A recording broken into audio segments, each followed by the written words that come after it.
Hi everyone. कैसे हो आप लोग?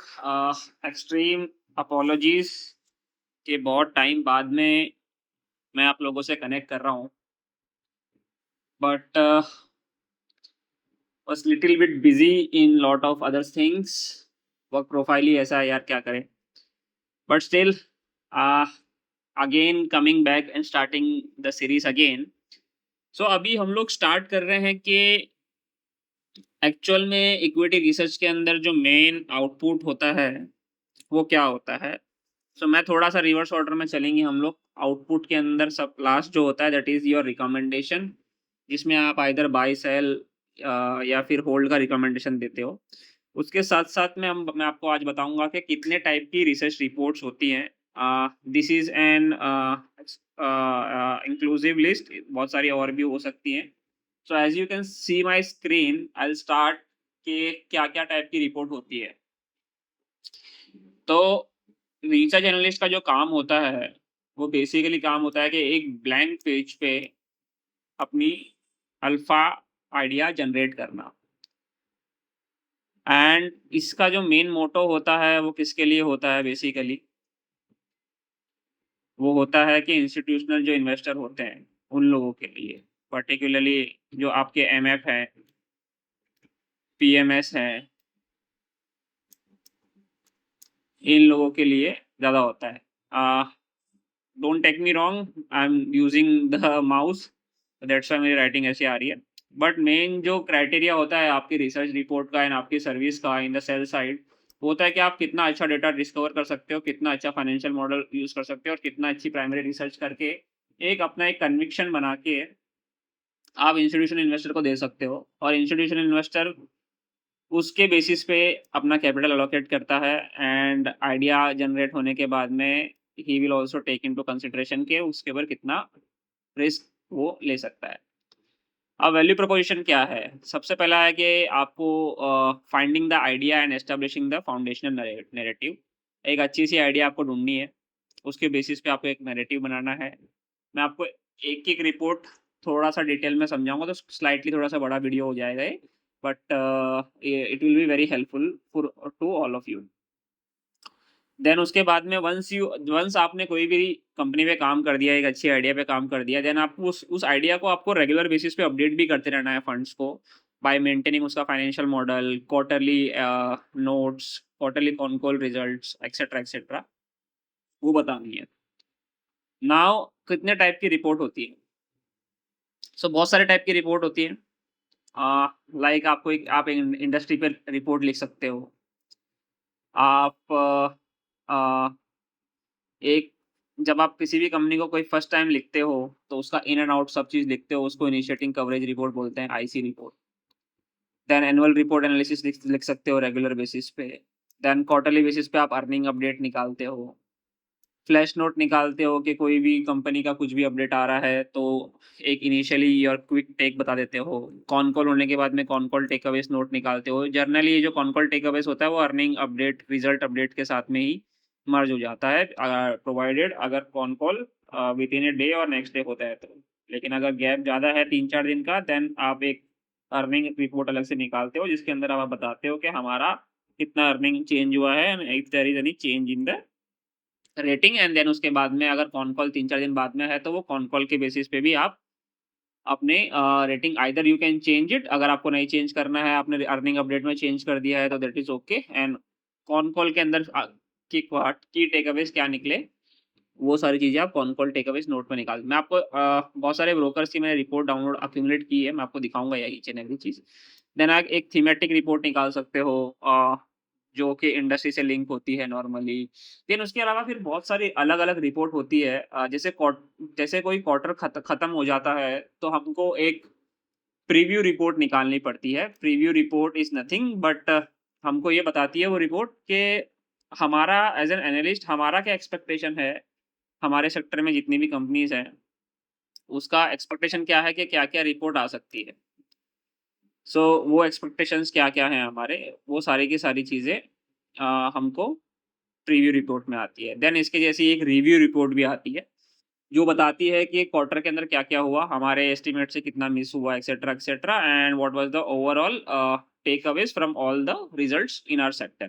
ये सेक्टर टू सेक्टर डिफर करती है, जो भी सेक्टर आप ट्रैक करोगे वो सेक्टर की आपको निकालनी पड़ेगी। लेट्स से आप ऑयल एंड गैस ट्रैक कर रहे हो, मेटल्स ट्रैक कर रहे हो, केमिकल, फार्मा, जो भी सेक्टर आप ट्रैक कर रहे हो उसकी वैसे-वैसे रिपोर्ट निकलती है। ये हर ब्रोकर का एक अलग-अलग फिनोमेना होता है। उसके अलावा बहुत सारी और चीज़ें होती है कि आप मैनेजमेंट से मिले, तो आप मैनेजमेंट मीटिंग अपडेट निकाल सकते हो। फील्ड विज़िट की, basically these are plant visit, तो आप प्लांट विज़िट नोट निकाल सकते हो। आप उसके इन्वेस्टर डे पे गए, इन्वेस्टर डे नोट निकाल सकते हो। तो दीज़ आर द थिंग्स जिसमें क्या होता है कि क्योंकि सारे के सारे जितने भी आपके बाय साइड क्लाइंट्स होते हैं, उन लोगों के पास इतना टाइम नहीं होता कि वो हर कंपनी में जाके हर कंपनी की एक्टिविटी को फॉलो करें। दैट्स व्हाई वो लोग आप पे डिपेंडेंट रहते हैं कि आप एक सेक्टर एक्सपर्ट हो, तो you can give a lot of value to them in this kind of notes. मैं आपको हर एक नोट्स बताऊंगा धीरे-धीरे। सबसे पहले हम लोग थोड़ा-सा डिटेल में बात करेंगे कि जो मेन इम्पोर्टेंट जो रिपोर्ट होती है that is your initiating coverage report. ये डिपेंड करता है, सो यहाँ पे pages are not important but the quality of the report is very important. ये रिपोर्ट में होता क्या-क्या चीज़ है, वो मैं आपको हाइलाइट कर देता हूँ। सबसे पहले तो होता है आपका इन्वेस्टमेंट थीसिस, जिसके अंदर आप बताते हो कि why you why you have to buy the stock और सेल द स्टॉक और होल्ड द स्टॉक। आपके 4 से 5 इन्वेस्टमेंट थीसिस होते हैं। देन उसके बाद में कंपनी का ओवरव्यू होता है, जिसके अंदर आप बिज़नेस समझाते हो, कंपनी का डिमांड आउटलुक क्या है, कॉम्पिटिटिव लैंडस्केप क्या है, ये सारी चीज़ें बताते हो। देन उसके बाद में आप बताते हो कि कंपनी के आगे के फ़ोरकास्ट क्या है हमारे पास में, कैसे कंपनी परफ़ॉर्म करेगी, कितने कैगर से ग्रो करेगी, रेवेन्यू पे कितना ग्रो करेगी, एबिटा पे कैसे करेगी, पैट पे कैसे करेगी। ये सारी चीज़ें आप इन्वेस्टमेंट थीसिस से ही डिराइव करते हो and then you take into consideration कि क्या ग्रोथ आने वाली है कंपनी में। ये आप एक्सेल में बनाते हो and then with the help of tables and etcetera charts आप उसको अपने रिपोर्ट में लेके आ जाते हो। देन इसके बाद में इन जैसे आप अपना फाइनेंशियल मॉडल कंप्लीट करते हो तो आप अपने टारगेट प्राइस पे आ जाते हो कि टारगेट प्राइस क्या होना चाहिए कंपनी का, 20% upside, 15% upside, etcetera etcetera. And then उसके बेसिस पे आप जस्टिफाई करते हो कि ये फेयरली वैल्यूड है या फिर अंडर वैल्यूड है या ओवर वैल्यूड है, एंड उसके बेसिस पे आपकी रेटिंग डिसाइड होती है। फेयरली वैल्यूड है तो आप रिकमेंड करोगे कि न्यूट्रल स्टॉक है, it will not move much. अगर ये आपको लगता है कि इट्स अंडर वैल्यूड तो आपकी अपसाइड ऑटोमेटिकली ऊपर आ जाएगी।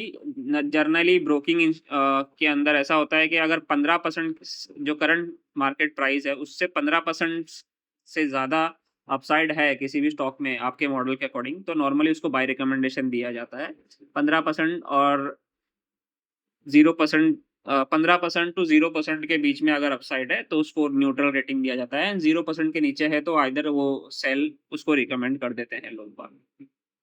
जैसे ब्रोकर टू ब्रोकर डिफर भी करता है, बहुत सारे लोग 4 रेटिंग भी देते हैं जिसके अंदर पहला आता है बाय, देन वो लोग ऐड पे चले जाते हैं, देन उसके बाद में वो लोग उसको रिड्यूस बोलते हैं एंड रिड्यूस के बाद में वो लोग लास्ट एक रेटिंग डालते हैं that is sell. But broadly जो 3 रेटिंग होती है which is buy, hold and then another one is your sell. तो आप इनिशिएटिंग रिपोर्ट किसी पे भी निकाल सकते हो, आइदर आप बोल सकते हो कि ये होल्ड होना चाहिए या फिर आप बोल सकते हो ये बाय होना चाहिए या फिर आप बोल सकते हो it should be a sell because इसके वैल्यूएशंस नहीं बैठ रहे हैं, एक्सेट्रा, एक्सेट्रा। देन उसके बाद में उस बताओगे कि इस कंपनी में क्या-क्या रिस्क है, जो एक इम्पोर्टेंट पैराग्राफ होता है which is the risk paragraph, जिसके अंदर आपको ये बताना पड़ता है कि इस कंपनी में क्या-क्या रिस्क हो सकते हैं करके। ठीक है? तो आइडिया ऑफ दिस रिपोर्ट ये नहीं है कि भाई मैं 100-100 पेज लिख दूँ। रिपोर्ट में pages are not important, the quality is very important and quality में आपके रिकमेंडेशंस आर वेरी इंपॉर्टेंट, आपके इन्वेस्टमेंट थीसिस आपने कैसे फॉर्म किए हैं, वो बहुत इंपॉर्टेंट होते हैं। तो उस बेसिस पे आप अपनी इनिशिएटिंग कवरेज रिपोर्ट निकालते हो। मैं आऊँगा डिटेल में, मतलब थोड़ा-सा और डिटेल में दिखाऊँगा जिसमें किसी ब्रोकर ने लिखा है कि इनिशिएटिंग कवरेज रिपोर्ट, वो आपको दिखाऊँगा लाइव एग्ज़ाम्पल। बट फर्स्ट मैं अपना ये पीपीए पोर्शन वाला कवर कवर कर लेता हूँ, देन उसके बाद में इसके बाद में आईसी निकाल दी। आईसी के बाद में आपके पास में 4-5 कंपनी सेम सेक्टर की आपने कवर कर ली, तो मैंने आपको ऊपर बताया कि क्वार्टर खत्म होता है। जैसे समझो कि अभी Q1 FY27 जून क्वार्टर खत्म हो गया, तो 1 से लेके 7-8 तारीख तक सबकी प्रीव्यू रिपोर्ट आ जाती है कि हमारे एस्टिमेट्स क्या हैं, एंड ये आप ब्रॉडली अपने चैनल चेक से कंफर्म करते हो। चैनल चेक्स आर नथिंग, जिससे बेसिकली आप थर्ड पार्टी डिस्ट्रीब्यूटर से, एक्सपर्ट से एक्सेट्रा के बात करते हो, और एंड आपको एक इंडस्ट्री का ओवरव्यू मिल जाता है कि हाँ ऐसे ऐसे होने वाला है। And you also try to talk with management also. ये प्रीव्यू जो क्वार्टर खत्म होने के पहले नॉर्मली आप बात कर लेते हो कि सर कैसा होना चाहिए, कैसी डिमांड है, एक्सेट्रा एक्सेट्रा। नंबर वंबर कोई नहीं बताता कि नंबर क्या आने वाले, because then it becomes an insider kind of thing, but you get an idea of sense कि हाँ सर ब्रॉडली इंडस्ट्री में क्या हुआ है एंड कंपनी में कैसे कैसे नंबर आ सकते हैं।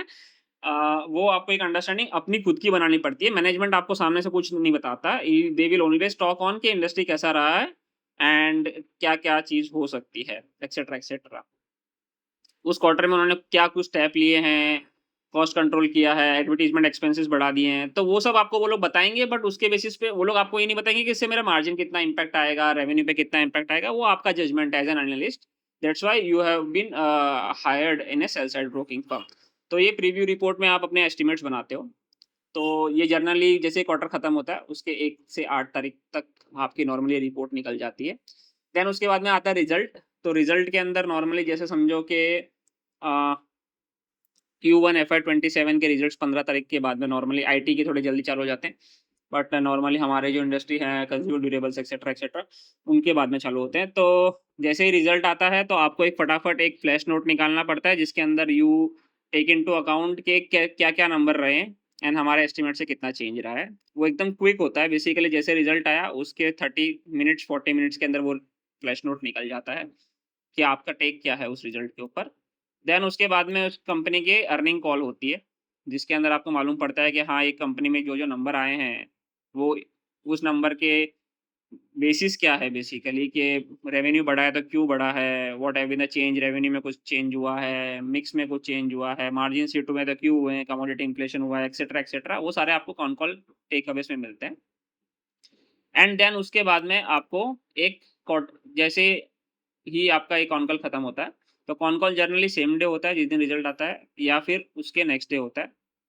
तो वो होता है एंड उसके बाद में आपको एक अपनी क्वार्टरली अर्निंग अपडेट रिपोर्ट डालनी पड़ती है उस कंपनी पे, कि कंपनी ने ये बोला, एक्सेट्रा, एक्सेट्रा, हमारा ये व्यू है, इसके अकॉर्डिंगली हमारे एस्टिमेट्स ऐसे-ऐसे चेंज हो रहे हैं। I will help you out कि ये कैसे दिखता है सारी चीज़ें। तो ये report these are the main basic routine task जो आपको हर क्वार्टर में करना ही करना पड़ेगा। देन उसके बाद में और बहुत सारी रिपोर्ट्स होती हैं, लाइक आपको आपने इंडस्ट्री का रिपोर्ट लिख दिया पूरा का पूरा।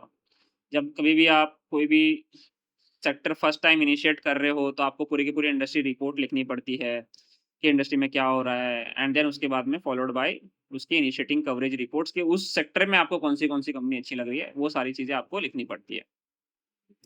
तो इंडस्ट्री रिपोर्ट्स हो सकती है जिसके अंदर आप इंडस्ट्री के growth drivers, demand outlook, listed player, competitive intensity etcetera etcetera बता सकते हो। दूसरा चीज़ होता है थीमेटिक रिपोर्ट्स, कि कोई थीमेटिक लिखना है क्या? जैसे कुछ चेंज हो रहा है, एआई शिफ्ट हो रहा है, चाइना प्लस वन में कौन-कौन बेनिफिशियरी हो सकता है, क्या-क्या सेक्टर्स को बेनिफिट्स हो सकता है, प्रीमियमाइज़ेशन कैसे प्ले आउट हो रहा है, रूरल स्ट्रैटेजी कैसे प्ले आउट हो रही है, etcetera etcetera, make in India में क्या हो रहा है, एक्सेट्रा एक्सेट्रा। एंड देन उसके बाद में एक स्ट्रैटेजी एंड मैक्रो रिपोर्ट्स भी होती है, जो बेसिकली स्ट्रैटेजी टीम निकालती है। जो मैक्रो एंड स्ट्रैटेजी लेवल पे बेसिकली उनका वही काम होता है कि India, outside India, macro level पे क्या-क्या चीज़ें हो रही है, लाइक आरबीआई पॉलिसी में शिफ्ट हुआ, इन्फ्लेशन डेटा हो गया, गवर्नमेंट बजट्स हो गए, करेंसी इम्पैक्ट कुछ हो रहा है क्या? जैसे अभी वॉर चल रहा है मिडल ईस्ट के अंदर, तो वो मिडल ईस्ट के वॉर की वजह से स्टेट ऑफ हॉर्मोज़ बार-बार में ओपन हो रहा है, क्लोज़ हो रहा है, तो स्ट्रैटेजी टीम ही आइडेंटिफ़ाई कर रहा है कि कितना इम्पैक्ट आएगा हमारे अर्निंग्स पे, कमोडिटी पे कितना आ सकता है, बिकॉज़ व oil is the major commodity, crude is the brent, crude is the major commodity जो ऊपर-नीचे हो रहा है रोज़। तो वो सारे जो चीज़ें हैं, वो निकाल के एक स्ट्रैटेजी टीम जो होता है, वो बताता है कि हाँ, इस चीज़ का इम्पैक्ट इंडिया पे इतना हो सकता है, मार्केट्स में इतना हो सकता है, एक्सेट्रा, एक्सेट्रा, कौन सी कमोडिटी पे। तो वो सारी चीज़ें स्ट्रैटेजी वाले लोग निकालते हैं एंड उस स्ट्रैटेजी के बेसिस पे हमको भी ये आइडिया मिल जाता है कि हमारे सेक्टर में क्या-क्या इम्पैक्ट हो सकता है। देन उसके बाद में ये सारी चीज़ें हो गई, उसके बाद में बहुत सारी चीज़ें और हैं जो ये वैल्यू एडेड सर्विसेज़ हैं बेसिकली, वीए लिख देता हूँ मैं। तो वैल्यू एडेड सर्विसेज मतलब क्या हुआ कि चैनल चेक्स कर लिया आपने किसी डीलर से मिल लिए, रिटेलर से मिल लिए, डिस्ट्रीब्यूटर से मिल लिए, सप्लायर से मिल लिए, किसी भी कंपनी को जिस जिस कंपनी की आप रिसर्च रिपोर्ट बना रहे हो या जो भी कंपनी आपके कवरेज के अंदर है, तो वो चैनल चेक रिपोर्ट निकाल दिया। मैं आपको बताऊँगा ये रिपोर्ट्स भी मैंने डाउनलोड कर रखी है, तो मैं बताऊँगा दिखती कैसे हैं रिपोर्ट्स, क्या लिखते हैं ये लोग। तो इसलिए थोड़ा-सा स्लाइटली थोड़ा लॉन्ग बन रहा है वीडियो, तो इफ यू वांट आप लोग इसको 1.5x पे भी देख सकते हो, कोई दिक्कत नहीं है। देन उसके बाद में मैनेजमेंट को आप मिल के आए, मैनेजमेंट क्या बोल रहा है, कुछ चेंजेस हैं कंपनी के गाइडेंस में एक्सेट्रा एक्सेट्रा, कुछ प्रोग्रेस हो रहा है कंपनी के अंदर, डेवलपमेंट्स हो रहे हैं एक्सेट्रा एक्सेट्रा, जो उन्होंने उन लोगों ने कॉल्स पे नहीं बताया है, तो एक्सेट्रा वो आप अपनी रिपोर्ट्स में डाल के इन्वेस्टर्स को पब्लिश कर सकते हो। देन प्लांट विजिट हो गया, आप कोई भी कंपनी के प्लांट विजिट कर रहे हो, उस प्लांट में क्या नया है वो मैनेजमेंट समझा रहा है आपको, कितनी ऑपरेशनल एफिशिएंसी है उस प्लांट की, एक्सेट्रा एक्सेट्रा, तो वो देख लो। तो वो एक plant visit, field visit kind of note होता है, वो भी मैं बता दूँगा आपको। एंड एक कमोडिटी ट्रैकर जो नॉर्मली लोग मेंटेन करते हैं मंथ ऑन मंथ बेसिस पे कि कितना इम्पोर्ट हुआ, एक्सपोर्ट हुआ, कमोडिटी में क्या चेंजेस आया, एक्सेट्रा एक्सेट्रा, ये सारी चीज़ें आप ये रिपोर्ट में डाल सकते हो। This are the kind of reports जो आप लोग बेसिकली हम लोग ये सारा चीज़ काम करते हैं इसके अंदर। देन इसके अलावा बहुत सारी चीज़ें और होती हैं, लाइक कि कंपनीज़ में कुछ भी इवेंट हो रहा है, लाइक अभी रिसेंटली एस्ट्रल के अंदर एक डीमर्जर हुआ था, तो जिसकी वजह से स्टॉक्स में क्या इम्पैक्ट आया। किसी कंपनी ने किसी कंपनी को एक्वायर किया है क्या, वो एक अभी इवेंट हो गया। फिर किसी कंपनी ने बोनस अनाउंसमेंट कर दिया है, बायबैक अनाउंसमेंट कर दिया। These are the kind of corporate events जो नॉर्मली हो जाते हैं। किसी कंपनी में फ्रॉड रिपोर्ट हो गया, किसी कंपनी के अंदर इनकम टैक्स की डिमांड गिर गई, सर्च एंड सीजर हो गया। तो these are the kind of events which impacts your earnings, because किसी भी कंपनी के अंदर कुछ भी चीज़ हो रहा है, बेसिकली लेट्स से कि अगर किसी भी कंपनी के अंदर एक फ्रॉड डिटेक्ट हो गया एंड वो फ्रॉड था कम से कम 40-50 करोड़ के आसपास, और आपकी अर्निंग जो है, जो आपका प्रॉफिट आफ्टर टैक्स है फॉर दैट ईयर, वो लेट्स से 500 करोड़ का था। अब 500 करोड़ के अंदर 50 crore is a big amount, 10% का अर्निंग आपका चेंज हो जाएगा। अगर वो कंपनी को भरना पड़ेगा तो 10% से आपके स्टॉक में इम्पैक्ट आ जाएगा। तो this are the kind of events जो आपको आपके रिपोर्ट्स के थ्रू आपको पब्लिश करना होता है। This are the event based reports, जिसके अंदर आप बताते हो कि हाँ, ये इवेंट हुआ है, इसकी वजह से ये चीज़ें हो सकती हैं कंपनी के अंदर। तो उससे आप अपनी अर्निंग रिवाइज़ करना चाहते हो तो कर भी सकते हो। Then along with that regulatory impact भी हो सकता है कि किसी कंपनी ने लेट्स से कि गवर्नमेंट बोल रहा है कि बीआईएस लगा दो। बीआईएस इज़ नथिंग बट के quality strict quality norms on imports of certain things etcetera etcetera, जो भी आप जो भी इंडस्ट्री पे है, तो वो इंपोर्ट रोकने के लिए ये लोग कुछ ड्यूटी लगा देते हैं, नॉर्म्स लगा देते हैं, सर्टिफिकेशन नहीं देते, जो लोग बाहर से इंपोर्ट कर रहे हैं उन लोगों को, क्योंकि उनके नॉर्म्स फुलफिल नहीं होते। तो उससे डोमेस्टिक मैन्युफैक्चर को बूस्ट मिलता है। तो जो भी कंपनी उस सेक्टर में होगी, तो उस कंपनी की अर्निंग्स की अपग्रेड होने की पॉसिबिलिटी बहुत ज़्यादा हो जाएगी, क्योंकि उसकी ग्रोथ अच्छी आएगी, क्योंकि इंपोर्ट बंद हो जाएगा, तो लोग बाग उस पे शिफ्ट हो जाएँगे। तो this are the kind of event based reports also जो आप लोग लिखते हो बेसिकली। हम लोग इसके अंदर लिखते हैं। And this is nothing but valuation and portfolio construction कैसे होता है, वो बात की बात है।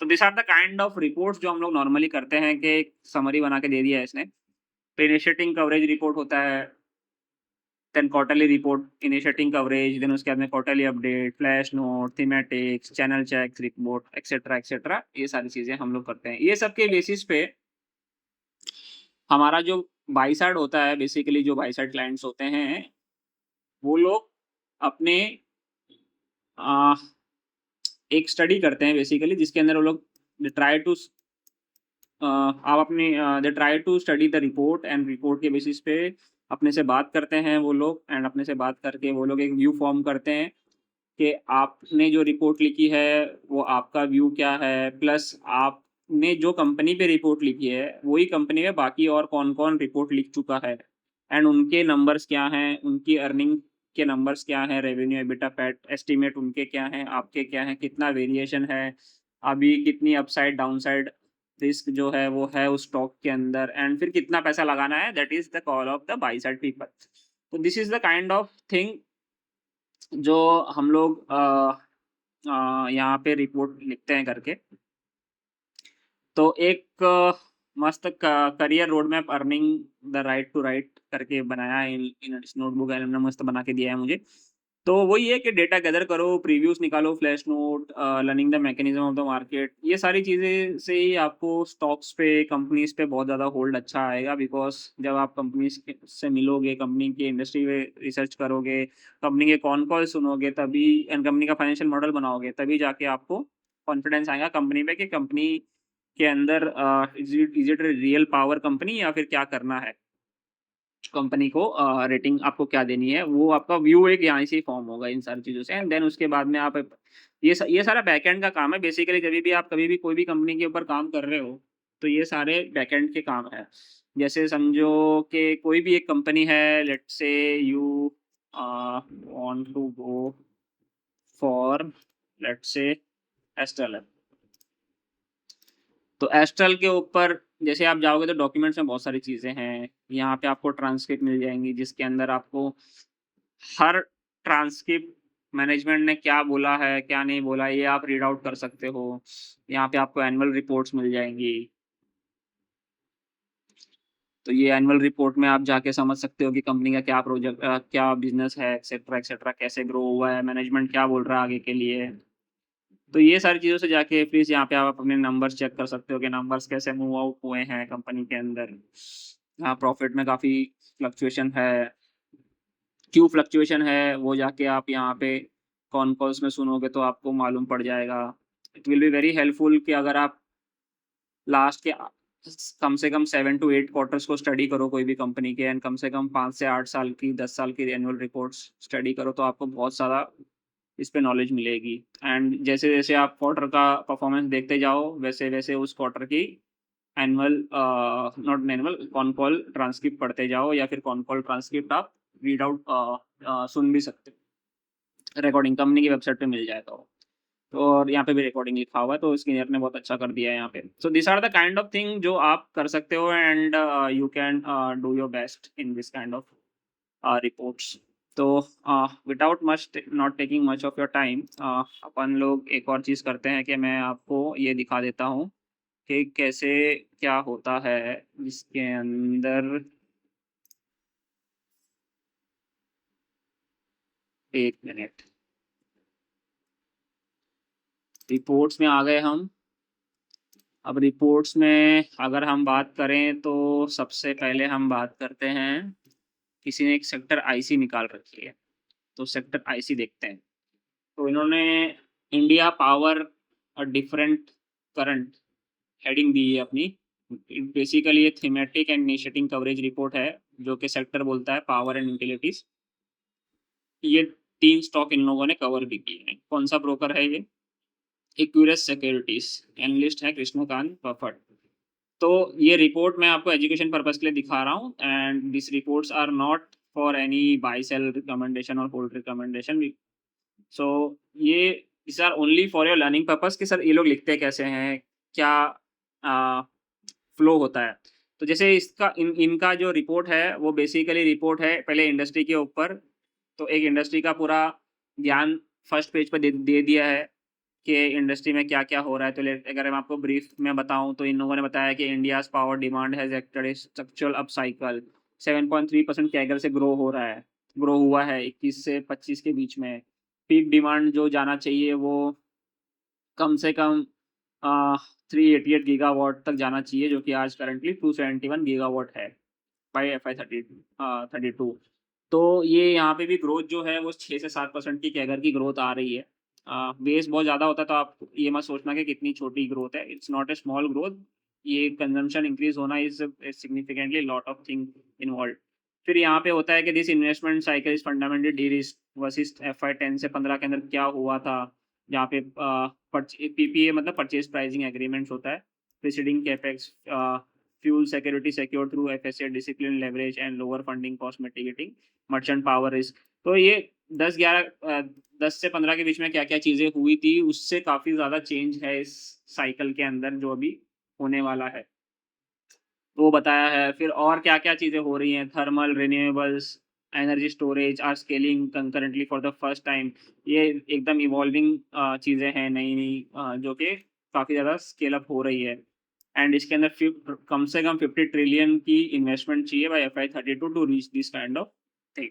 सो दैट्स व्हाई ये लोग बोल रहे हैं कि we prefer this sector and we like के यहाँ पे जो भी companies which are having good capacity and contractor regulated earning over a merchant led business models तो that will succeed। and उसके अंदर ये लोग बोल रहे हैं कि JSW एनर्जी अच्छा काम करेगी, 18% अपसाइड है, हम बाय बोल रहे हैं। Long basically means by. Torrent power है जिसमें ज़्यादा अपसाइड बची नहीं है, तो दैट्स व्हाई आई सेड के आप उसको एड रिकमेंडेशन दे देते हो।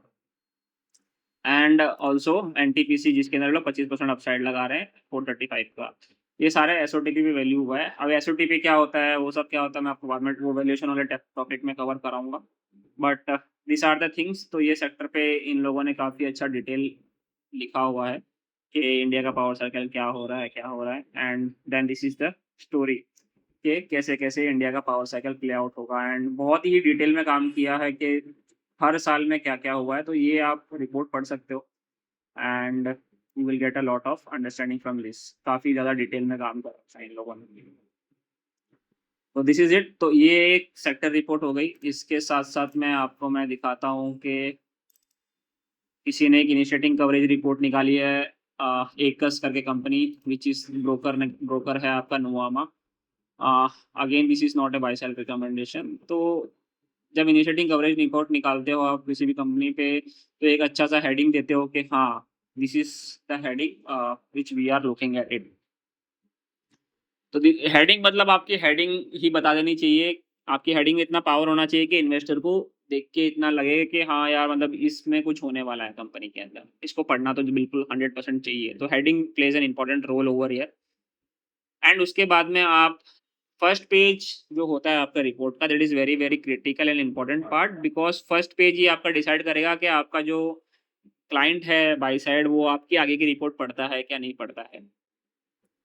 तो फर्स्ट पेज को आपको बहुत ही क्रिस्पी, बहुत ही अट्रैक्टिव एंड हाइलाइटिंग बनाना है। तो ये देखो इन्होंने कितना एकदम इंटरेस्टिंग लिखा है।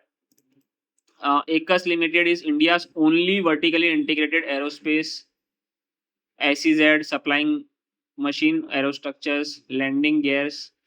अब यहाँ पे ओनली वर्टिकली इंटीग्रेटेड सुन के ही लगता है कि यार एक ही कंपनी है, पढ़ना ही चाहिए उसको। तो दैट इज देयर।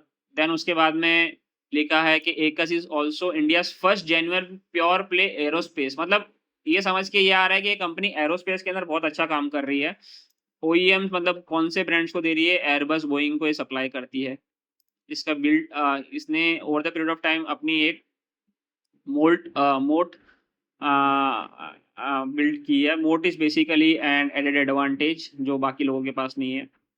एंड उसके बेसिस पे हम लोग बोल रहे हैं कि इसके पास में एक स्ट्रॉन्ग ऑर्डर बुक भी है जो मैनेजमेंट बताता है नॉर्मली, विच इम्प्लाइज कि जब ये एग्जीक्यूट होगा ऑर्डर बुक तो वो कन्वर्ट होगा एटलीस्ट 42% सेल्स के अंदर एंड 84% एबिटा के घर के अंदर over the period of FY 26 to 29। 3 साल के नॉर्मली एस्टिमेट बना देते हैं लोग। And based on this in लोगों ने एक रिकमेंडेशन दिया है कि हम लोग बाय रिकमेंडेशन दे रहे हैं एंड इसका वैल्यू हमने किया है DCF बेसिस पे, जिसके अंदर 86% का अपसाइड आता है। एंड ये अपने अजम्पशन बताए हैं कि हाँ ये सारी चीज़ें हैं, प्लस FCF पॉजिटिव टर्न हो जाएगा। देन उसके बाद में ये एक समरी पैराग्राफ हो गया। उसके बाद में डिटेल्ड 3 से 4 इन्वेस्टमेंट थीसिस जो मैं आपको बोल रहा था कि इन्वेस्टमेंट थीसिस क्या होते हैं करके। तो aerospace the wall gets taller with every parts. कितना इंटरेस्टिंग लिखा है। 15 years of patient capital allocation has produced something genuinely scarce in Indian manufacturing। मतलब इतना इंटरेस्टिंग लिखा है कि मतलब सामने वाले को पढ़ने के लिए इतना एकदम इंटरेस्टिंग लग रहा है कि हाँ मतलब कंपनी ने कुछ काम किया है, हर एक चीज़ के अंदर काम किया है। तो पहले एरोस्पेस के ऊपर बात की है, वो इसका एक वर्टिकल होगा। एंड उसके अंदर इसने कैसे ग्रो किया है, क्या-क्या होता है करके, कितने SKUs इन लोगों ने इतने सालों के अंदर बनाए हैं। फिर और क्या-क्या चीज़ें कर रहे हैं ये लोग। देन उसके बाद में कंज्यूमर इलेक्ट्रॉनिक्स एक नया बिज़नेस है इन लोगों के लिए। And optionality with an honest economics. अभी ये लोग बोल रहे हैं कंज्यूमर सेगमेंट लॉस मेकिंग है। जिसका ग्रॉस ब्लॉक बेसिकली कितने फिक्स एसेट्स जो हैं टेंजिबल इंटेंजिबल से मिला-मिलू के वो 8.3 बिलियन के है, मतलब 830 करोड़ का है। वो आज की तारीख में खाली 23% ही यूटिलाइज़ेशन पे चल रहा है। तो जैसे-जैसे इसका यूटिलाइज़ेशन बढ़ेगा, वैसे-वैसे इसकी प्रॉफिटेबिलिटी भी इम्प्रूव होगी। तो ये इनका बोलने का मतलब है, दैट्स व्हाई ये लोग बोल रहे हैं कि an optionality with honest economics. Economics उसके काफ़ी ज़्यादा अच्छे हैं, बट अभी वो अंडर यूटिलाइज़ है, that's why it's taking time. तो ये लोग वही बोल रहे हैं कि जैसे-जैसे इसका moving towards 40% raises revenue while fixed cost growth less than 10%।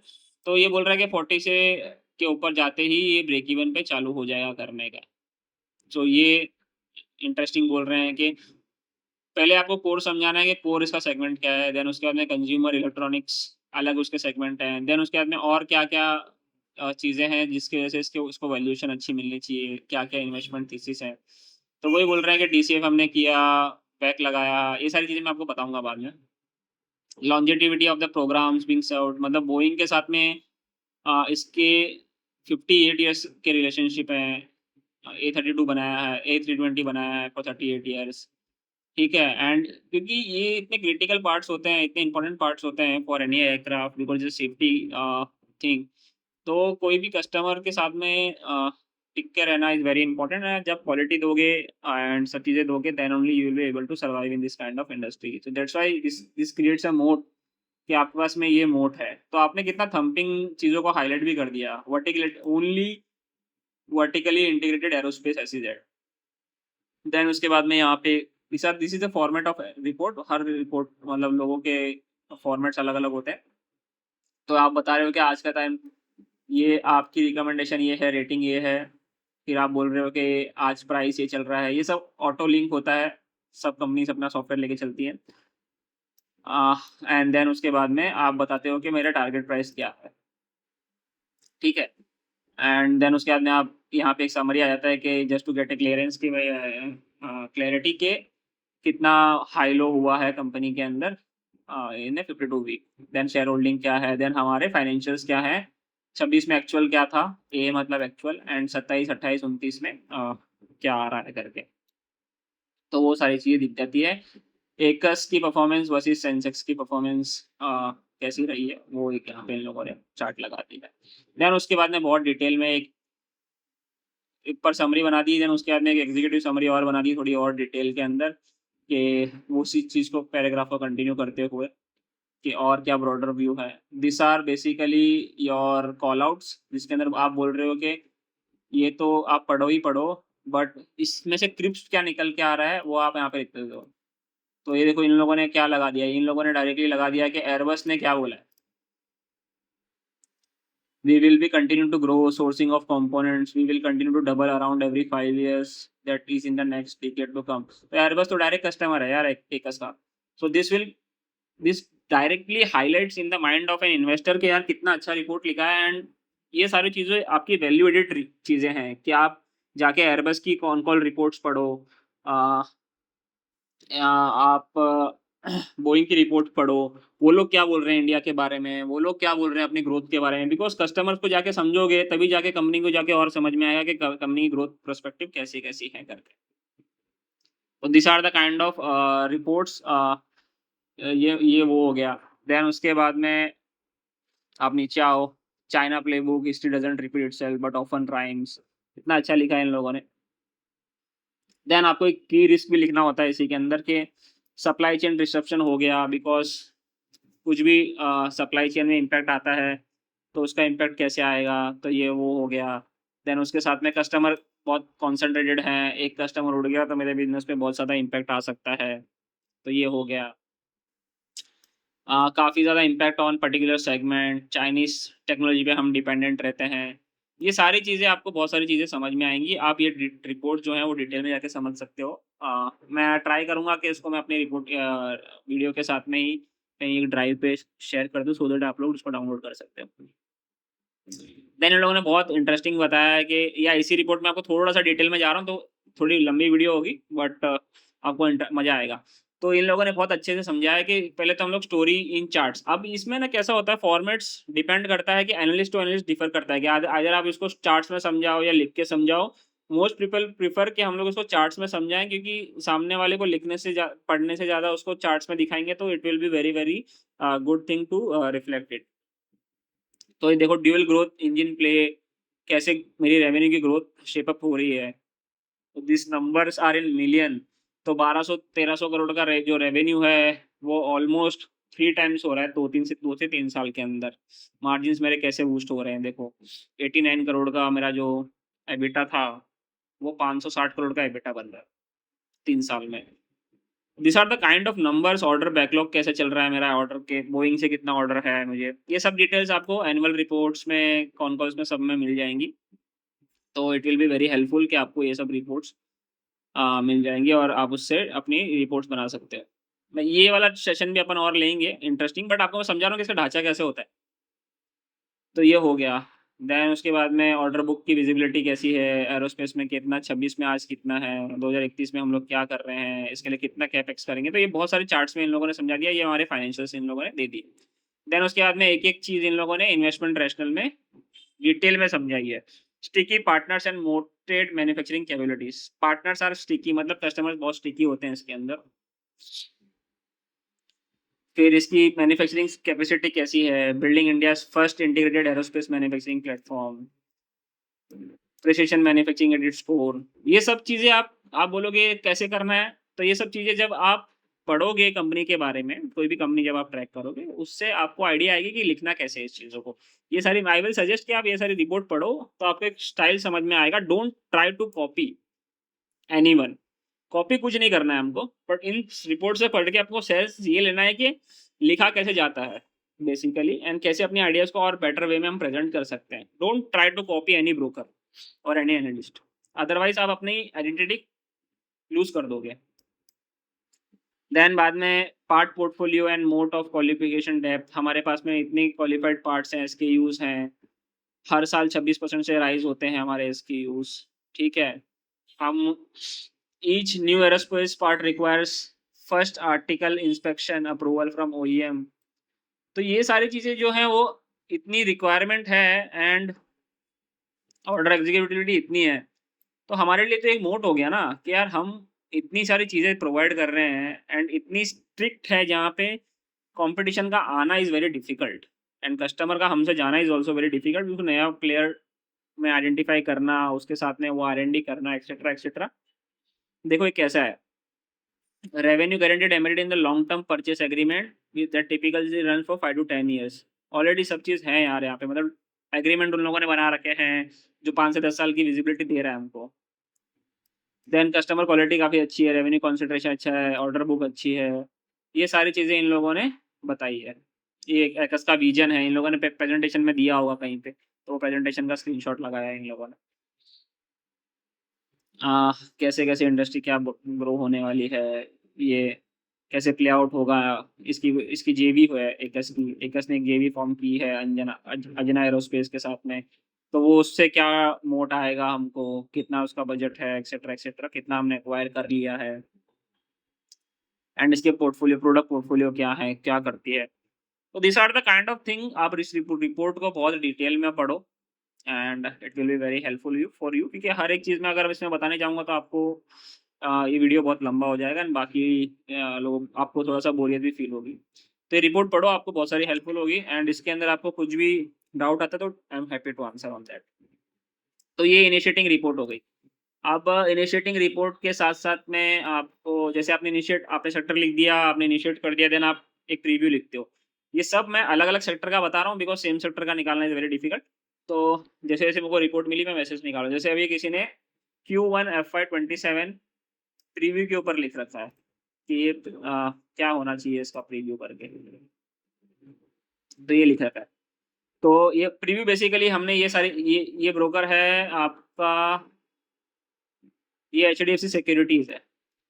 इसने प्रीव्यू लिखा है Q1 के ऊपर कि ये जो इनके स्टॉक्स हैं कंज्यूमर ड्यूरेबल्स के अंदर, ये कवरेज के अंदर जितने भी स्टॉक्स हैं, ईएमएस के अंदर कितने भी स्टॉक हैं, इनकी रेटिंग क्या है एंड इनका सेक्टर के ऊपर व्यू क्या है, वो ये लोग इसके अंदर बताते हैं। तो दैट इज़ देयर। अब इसके बाद में इन लोगों ने लिखा है कि healthy summer demand, cost inflation, price hike. तो डिमांड आपको मालूम है कि Q1 के अंदर डिमांड ऑफ एसी वगैरह काफ़ी अच्छी बिकती है, तो वो इन्होंने लिखा है। इन लोगों ने लिखा है कि channel inventory across product category normalised है। चैनल इन्वेंटरी नॉर्मलाइज होना मतलब कि एक्सेस इन्वेंटरी नहीं है, तो मतलब डिमांड अच्छी रही है। वायर एंड केबल सेगमेंट में क्या रहा हुआ है, केबल्स आउट परफॉर्म किए हैं as compare to wires. Lighting segment revenue growth आ जाएगी बिकॉज प्राइस हाइक लिया है लोगों ने। स्विच गियर सेगमेंट में इन लोगों ने बताया कि मार्जिनली इम्पैक्ट होना चाहिए। Kitchen segment induction cooktop because आपको मालूम है गैस सप्लाई का इम्पैक्ट आया था, तो इंडक्शन कुकटॉप अच्छे बिके थे। तो वो सारी चीज़ें इन लोगों ने लिखी हैं कि इस क्वार्टर में क्या क्या चीज़ें हुई है, एंड उसके बेसिस पे इन लोगों ने लिखा है कि हमारे जो कंज्यूमर ड्यूरेबल कवरेज यूनिवर्स है बेसिकली ये सारे, इन सबकी जो ग्रोथ है, सबकी जो ग्रोथ है एवरेज ग्रोथ वो 18% होनी चाहिए YOY Q1 के अंदर, एंड एबिटा एंड जो पैट है वो 22 और 19% से ग्रो होना चाहिए। तो दैट्स ऑन कंज्यूमर ड्यूरेबल। फिर इन लोगों ने एक अपनी EMS भी होता है सेक्टर, उसके ऊपर लिख रखा है कि उसमें हमारे क्या व्यू है। देन फिर उसके बाद थोड़ा सा इन लोगों ने और डिटेल में हर एक सेगमेंट के बारे में लिखा है कि हाँ कूलिंग में क्या हुआ है, वायर एंड केबल में क्या हुआ है, अदर प्रोडक्ट कैटेगरीज में क्या क्या हुआ है। एंड देन उसके बाद में और थोड़ा सा और डिटेल में जाके हर EMS वगैरह पे वैल्यूएशन पे इन लोगों ने लिखा है कि क्या क्या होना चाहिए। देन उसके बाद में इन लोगों ने एक समरी लगा दी है कि भाई हमारा Q1 का एस्टिमेट इतना है, सेल्स का एस्टिमेट इतना है, बिटा का इतना है, बिटा मार्जिन इतना है, पैट इतना है, EPS इतना है। हर एक का इन लोगों ने लगा दिया कि एक क्वार्टर के अंदर हमारे हिसाब से क्या क्या ग्रोथ आनी चाहिए। तो देखो आप रेवेन्यू में लोग 18% बोल रहे थे, 18 आ गया। एबिटा आप 22 बोल रहे थे, पैट आप 19 बोल रहे थे, तो ये आ गया एवरेज। देन उसके बाद में इन लोगों ने अपनी रेटिंग लगा दी है। नॉर्मली क्या होता है कि बहुत सारे ब्रोकर जो हैं वो हर एक कंपनी के बारे में भी लिखते हैं कि हमारी एक्सपेक्टेशन क्या है। इन नंबर्स के साथ साथ में वो लोग ये भी लिखते हैं कि इस कंपनी के अंदर इसका मार्जिन ऊपर नीचे क्यों होने वाला है। तो वो भी एक कमेंट्स करके ये लोग अलग से डालते हैं, वो ब्रोकर टू ब्रोकर डिपेंड करता है। दिस इज द प्रीव्यू कि इनके इनके एक्सपेक्टेशन क्या है कि इंडस्ट्री में क्या क्या हो गया। तो ये एक प्रीव्यू रिपोर्ट हो गया। तो आपको बहुत एकदम सिंपल वे में जा रहा हूँ जिसके अंदर सेक्टर रिपोर्ट बता दिया आपको, इनिशिएटिंग कवरेज आपने कर दिया, फिर उस इनिशिएटिंग कवरेज के बेसिस पे आप अपनी प्रीव्यू रिपोर्ट निकालते हो। देन प्रीव्यू रिपोर्ट हो गई। देन उसके बाद में और भी बहुत सारी चीज़ें हैं, जैसे प्रीव्यू के बाद में आप एक अपनी रिव्यू रिपोर्ट भी निकालते हो। तो रिव्यू रिपोर्ट इज़ नथिंग कि उस क्वार्टर के अंदर क्या-क्या चीज़ें हुई थी। तो देखो इन लोगों ने लिखा है, नुवामा ने लिखा है कि cable and wire posted 26% growth in revenue, out performance इतनी-इतनी in this sector. The outlook remains reasonably strong for cable and wire on higher commodity prices, tailwinds in cables. Small appliances and large appliances growth remains closely tied to summer season. तो ये इन लोगों ने review लिख दिया। Review basically जैसे हमारा quarter का results वगैरह सब खत्म हो जाता है, सबके रिजल्ट्स आ जाते हैं एक्सेट्रा एक्सेट्रा। देन उसके बाद में जैसे समझो कि ये Q1 FY27 के रिजल्ट जो हैं वो mainly let's say consumer durable companies के 15 तारीख के बाद आएंगे, 15 जुलाई के बाद आएंगे। ये 15 तारीख से लेके 10 तारीख तक, 15 से लेके 10 से 12 अगस्त तक ये सारे रिजल्ट्स आ जाएंगे।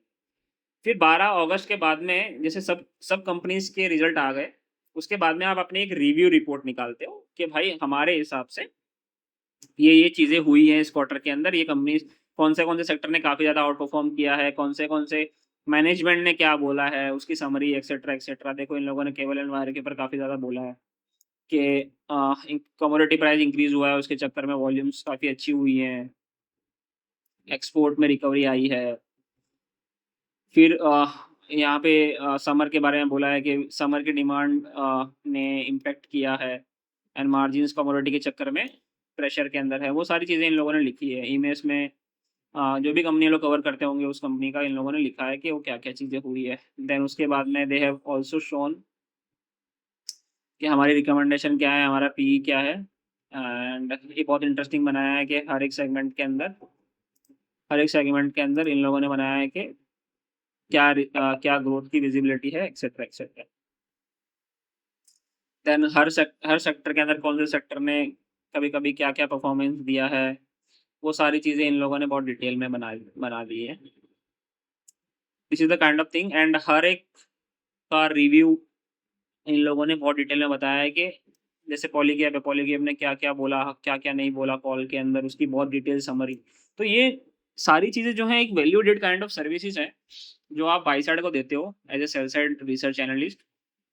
जिससे क्या बाय बाय साइड को अगर उस उन्होंने पूरा क्वार्टर मिस भी कर दिया है, उन्होंने देखा भी नहीं है, जो कि होता नहीं है, बट स्टिल अगर उनके पास इतने स्टॉक्स होते हैं कवरेज के अंदर,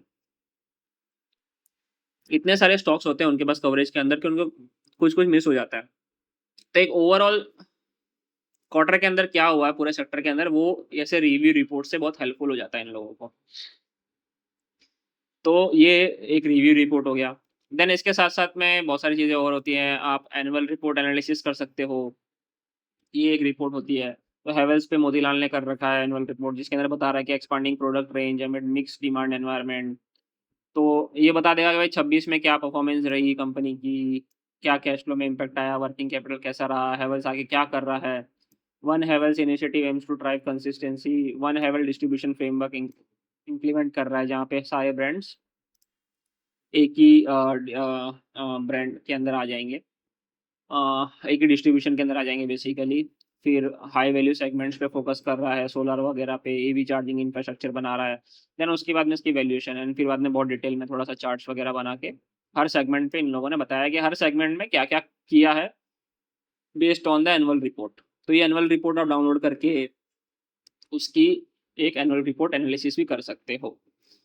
तो these are the kind of thing जो आपके लिए केबल्स में क्या काम किया है, हर सेगमेंट में इन लोगों ने क्या-क्या काम किया है पिछले 5 साल के अंदर एंड उस एनुअल रिपोर्ट में क्या-क्या आया है। तो वो सारी चीज़ें आप इसमें रिपोर्ट कर सकते हो। जैसे कि इन लोगों ने ये लेट्स से कि इन लोगों ने बोला है कि it is entered into electric vehicle supply space, e-motor on EV chargers launch कर दिया। तो ये इन लोगों ने एनुअल रिपोर्ट में डाला होगा, तब इन दैट्स व्हाई इन लोगों ने लिखा है इसके अंदर। तो ये आपको एनुअल रिपोर्ट एक एनालिसिस करके आप अपनी वैल्यूएशन सर्विसेज़ इंक्रीज़ कर सकते हो यहाँ पे। आर-एन-डी पे फ़ोकस कर रहा है, बिगेस्ट आर-एन-डी है, तो कितने पेटेंट्स फाइल कर दिए देखो, आर-एन-डी एक्सपेंसेस कितने शार्प इंक्रीज़ हो रहे हैं। तो these are the kind of analysis, आप रिपोर्ट पढ़ोगे तो बहुत अच्छे से समझ में आएगा। तो ये एक टाइप की रिपोर्ट है, बहुत प्रैक्टिकल समझा रहा हूँ आप लोगों को। एक-एक रिपोर्ट के डिटेल में नहीं जा सकता, but these are the kind of मैं आपको बहुत ग्लिम्प्स समरी बता रहा हूँ कि कैसे होता है करके ये। देन ये एआरए हो गया, देन उसके बाद में ये किसी कंपनी का प्लांट विज़िट है, तो ये लोग लिखते हैं कि भाई मैनेजमेंट एंड प्लांट विज़िट करके आए हैं, दलाल एंड ब्रोचा करके स्टॉक ब्रोकिंग फर्म है, जो विज़िट करके आया था, तो वो बता रहा है कि भाई ये हमने क्या-क्या किया, द कंपनी क्या-क्या काम करती है, company operates at the high end of the speciality chemical value chain, differentiation is driven by technical complexity, process relativity and long term customer integration etcetera, etcetera. तो ये आप बता सकते हो कि कैसे-कैसे, क्या-क्या चीज़ें हुई, कैपेसिटी एक्सपेंशन कैसे हो रही है। तो प्लांट विज़िट करके आओगे तो आपको बेसिकली प्लांट की फ़ोटो नहीं लगानी है, बट वो प्लांट के अंदर आपने मैनेजमेंट से मिले होंगे, प्लांट की कैपेबिलिटी क्या है, ऑपरेशनल एफिशिएंसी क्या है, मैनेजमेंट क्या बोल रहा है, वो सारी चीज़ें आप इस प्लांट विज़िट नोट में लगा सकते हो।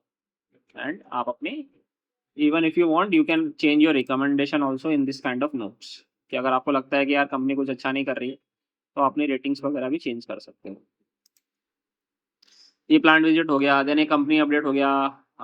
कि मैं ये नुवामा एनालिस्ट ने ग्रीनप्लाई इंडस्ट्रीज़ को मिल के आए हैं, तो we recently met with the JMD of Greenply. ये लोग ये बोल रहे हैं कि एमडी ऑफ प्लाईवुड में इतनी-इतनी ग्रोथ आएगी। तो ये भी आपका एक नोट हो गया। तो ये जब मिल के आए हैं, तो इनको उनको एक कॉन्फिडेंस आया है कि because of all this thing company के अंदर अच्छी विजिबिलिटी आ रही है। तो दैट्स व्हाई ये लोग बोल रहे हैं कि we raise our FY 27, 28, 29 EPS, because उनको लग रहा है कि बिकॉज़ कंपनी ने अपनी मार्जिन मेंटेन कर रही है, एमडीएफ एंड प्लाईवुड में वॉल्यूम ग्रोथ अच्छी बोल रही है, एक नई डब्ल्यूपीसी कैपेसिटी लगा रही है, प्राइस हाइक ले लिया है बहुत सारी जगह पे। तो उसके चक्कर में इन लोगों को कॉन्फिडेंस आ गया है एंड दैट्स व्हाई दे इन लोगों ने अपनी अर्निंग रिवाइज़ कर दी है एंड अपने टारगेट मल्टीपल भी इंक्रीज़ कर दिए है।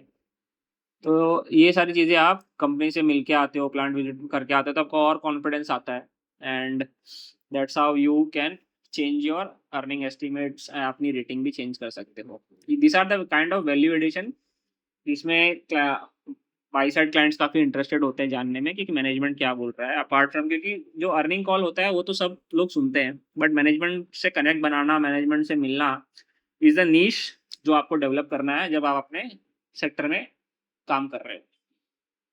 इसी से आपको कॉर्पोरेट्स का रिलेशनशिप भी अच्छा होगा एंड इसी चीज़ से आपके बाई साइड के क्लाइंट्स भी आपसे काफ़ी ज़्यादा सैटिस्फाइड रहेंगे। तो this are the kind of thing and हर सेगमेंट में क्या-क्या बोला है कंपनी ने, वो सारी चीज़ें इन लोगों ने लिखी हैं एक पेज का ब्रीफ लगा के। तो ये चीज़ें हो गई।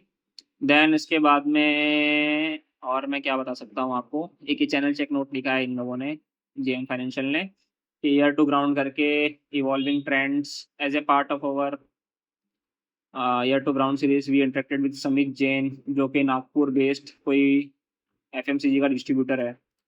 एंड वो बोल रहे हैं कि भाई जो डिस्ट्रीब्यूटर है वो बोल रहे हैं कि हाइलाइट्स क्या है वहाँ पे, business saw low double digit value growth in 1Q, MRP across most categories have reverted to pre-GST levels following price hikes। मतलब ये लोग बोल रहे हैं कि जो वैल्यू ग्रोथ है वो लो डबल डिजिट में हुई है, एमआरपी जो है वो जीएसटी कट होने के बावजूद भी पहले वाले प्राइस पे चल चुकी है बिकॉज कमोडिटी के प्राइस बढ़ गए हैं एक्सेट्रा एक्सेट्रा। तो ये सारी चीज़ें आपको एक हाईलाइट आ जाती है इससे कि ये क्या हो रहा है करके इंडस्ट्री के अंदर। तो ये सारे चैनल चेक्स जो होते हैं, ये रिपोर्ट आप एक्सपर्ट से बात करके, एक्सपर्ट से रिलेशनशिप बना के आप ये सारी चीज़ें बाई साइड के लिए लिख सकते हैं। तो this are the kind of report जिससे आपकी वैल्यू एडिशन, आपकी सर्विस जो है becomes a very very important part for a buy side client. तो this are the kind of reports. I think I have covered most of the thing. एक और जो interesting चीज़ है जो मैंने कवर नहीं की इज दैट कि रिसेंटली एस्ट्रल ने अपनी कंपनी, एस्ट्रल के पास 2 डिवीज़न हैं बेसिकली, जो कि एक है आपका प्लास्टिक पाइप बनाने का डिवीज़न और एक है एडहेसिव, जो पाइप को चिपकाने के लिए जो केमिकल लगता है वो। तो ये लोग अभी कर रहे हैं, अपने एक वर्टिकल को डीमर्ज कर रहे हैं। तो पहले जो स्टॉक हुआ करता था वो ₹1500 का हुआ करता था। उस 1500 के अंदर 2 चीज़ की वैल्यू लोग बाग एम्बेडेड करते थे। एक प्लास्टिक पाइप की एक शेयर प्राइस की वैल्यू क्या होनी चाहिए और एक आपकी एडहेसिव बिज़नेस की वैल्यू क्या होनी चाहिए उसकी प्रॉफिटेबिलिटी के हिसाब से। अब मैनेजमेंट ने बोल रहा है कि भाई मेरे को ये पूरा का पूरा जो बिज़नेस है वो ही पूरा का पूरा डीमर्ज करना है। तो दैट्स व्हाई अगर आप देखोगे तो अभी देखो ये बोला Astral announce demerge adhesive business to a newly listed company, जो कि कंपनी नई लिस्टेड कंपनी ये लोग फॉर्म करेंगे और उसमें वो एडहेसिव बिजनेस वहाँ पे चला जाएगा। और ये एनालिस्ट बोल रहा है कि we believe Astral plumbing business will unlock value that was previously marked by the losses in the paint and the overseas subsidiary. तो ये पेंट और ओवरसीज सब्सिडरीज जो बिजनेस है एडहेसिव का, वो एडहेसिव सेगमेंट के अंदर आता था। दैट्स व्हाई ये बोल रहे हैं कि एस्टल की जो वैल्यू है वो रियल वैल्यू अब आइडेंटिफाई होगी। तो जो आप 1500 रुपया जो बोल रहे थे स्टॉक, वो 1500 के अलावा हम लोग ये बोल रहे हैं कि उस स्टॉक की वैल्यू जो होनी चाहिए आज 1640 रुपये की होनी चाहिए।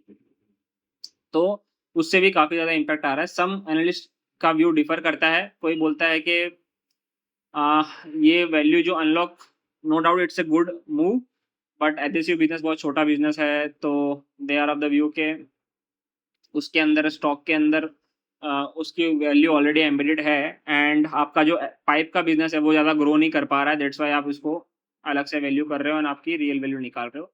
तो अगर आप देखोगे तो एस्टल के अंदर वो मूव भी आया था जब इन लोगों ने अनाउंस किया था। दैट्स वाई देखो इन लोगों ने यहाँ पे 1537 पे इन लोगों ने अनाउंस किया था कि ये भाव होना चाहिए एस्टल का, डीमर्ज होना चाहिए। तो लोगों ने इसको वही फैक्टर किया कि भाई आपकी जो वैल्यू है वो पाइप की वैल्यू आपकी आज 1537 की जो वैल्यू है उसके अंदर पाइप और एडहेसिव दोनों इंक्लूडेड है। आप बोल रहे हो हम एडहेसिव को अलग से लिस्ट करेंगे, तो आपकी वैल्यू 1537 तो बचनी ही नहीं चाहिए। आपकी वैल्यू हो जानी चाहिए आज की तारीख में 1300 रुपये की, 1300 साढ़े 1300 रुपये की जो भी है। तो वो लोग इमीडिएट रिएक्शन करते हैं। तो this are the kind of event based reports जिसमें आप अपनी रिपोर्ट्स, इवेंट बेस्ड रिपोर्ट्स निकाल सकते हो। और इसके अलावा बहुत सारी और रिपोर्ट्स होती हैं जैसे फ्रॉड रिपोर्ट हो गया etcetera etcetera. This are the event based report जिसको कंपनी अपडेट भी बोलते हैं लोग। तो उसके बारे में लिखा है कि क्या-क्या होने वाला है, अ, इसकी वैल्यूएशन हमको क्या लग रही है। तो ये सारी चीज़ें ये लोग इसमें डाल सकते हैं। इसका फिर एक कॉन कॉल भी मैनेजमेंट ने अनाउंस किया था कि हम लोग इसका कॉल रख लेते हैं कि हमारा व्यू क्या है इसके पीछे, तो उस कॉन्कल के हाइलाइट्स भी डाल दिए इन लोगों ने, जो मैनेजमेंट ने बोला वो सारी की सारी चीज़ें आप इसमें डाल। तो these are the kind of thing, ये स्ट्रक्चर बताया है कि पहले ऐसा स्ट्रक्चर था एस्ट्रल का, अभी ऐसा हो जाएगा। These are the kind of thing, these are the kind of reports आप अपनी रिसर्च में कर सकते हो। तो I think we have covered lot of things and I think I am done. तो अभी इसके बाद में जो अपन लाएँगे, वो लाएँगे, we will talk on financial model, और थोड़ा-सा आपको मॉडलिंग कैसे होता है वो भी बताऊँगा। एंड क्या-क्या चीज़ें ध्यान में रखनी चाहिए, कैसे मॉडल बनाना चाहिए, etcetera, etcetera, I will help you out. तो वो भी अपन एक डेट सेशन लेंगे। Till then keep on liking, and अगर आपको कंटेंट अच्छा लग रहा है तो यार प्लीज़ शेयर करो लोगों के साथ में, सो दैट मैक्सिमम जनता को पहुँच सके। बिकॉज़ व्हाट आई बिलीव कि ऐसा कोई टीचिंग नहीं दे रहा है इंडस्ट्री के अंदर। तो जितना स्प्रेड हो सकता है, जितने लोगों को बेनिफिट हो सकता है, आई थिंक यार दैट इज़ माय मोट्टो, कि जितने लोगों को हम ये चीज़ में बेनिफिट कर सकते हैं एंड जितने लोगों को इस चीज़ के अंदर हम लोग ला सकते हैं, जो भी एंथुसियास्टिक है, जिसको भी इस रिसर्च में आना है, तो उसको ये सारी videos should be very, very helpful. तो दैट वाज़ द आइडिया। तो थैंक यू यार, and keep on liking and keep on supporting me. Thank you so much.